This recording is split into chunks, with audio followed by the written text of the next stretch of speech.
શ્રદ્ધાબેન નાની એમથી પોસ્ટ લેવી હોય ને તો કોઈનો કુર્તો પકડવો પડે. આ તમે જાણો છો રાજનીતિમાં. તો આ તો આખા દેશનો કેટલી 10-12 હજાર સંસ્થાઓને પરમિશન આપવાનો વડો બન્યો.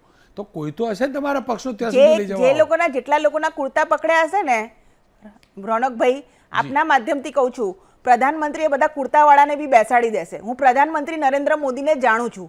જેણે આને કુર્તા બી પકડ્યા હશે ને, કાર્યકર્તા તરીકે કહું છું, જેટલું મેં સંગઠનમાં કામ કર્યું છે ને મારા પ્રધાનમંત્રીને એઝ એ નેતા, કોઈ પણ લેવલનું બેકિંગ હશે ને રોનકભાઈ, હું તમને 100% ગેરંટી સાથે કહું છું, કોઈ પણ લેવલનું બેકિંગ હશે ને, પ્રધાનમંત્રી નરેન્દ્ર મોદી એવી 56ની છાતીવાળા હશે કે પક્ષનો કોઈ પણ મોટામાં મોટા નેતાનો આટલી પોઝિશન પર જવું હોય તો જિલ્લા પ્રમુખ હોય, શહેર પ્રમુખ હોય, બહુ ઉપર જે પણ લેવલ હશે, હું તો કોઈ મંત્રી હોય, સંત્રી હોય, કોણ લઈ જાય? લેવલ બી હશે તો બી કોઈ મને ફરક સમજાવ નથી કોણ લઈ પડતો. જાય? કહો તો ખરા, આપણને ખબર નહીં મને પડતી. જો આ તપાસનો વિષય છે, પણ હું તમને આશ્વસ્ત કરું છું કે જે પ્રમાણે આદરણીય પ્રધાનમંત્રી નરેન્દ્ર મોદી તત્કાલીન મુખ્યમંત્રી પણ રહ્યા હતા ગુજરાતના, ને જે પ્રમાણે એમનું જે જીવન છે એમાં એ બિલકુલ સત્ય છે કે તમને કોઈ પરવાનો આપી દેવામાં નથી આવતો, લાયસન્સ આપી દેવામાં નથી આવતો.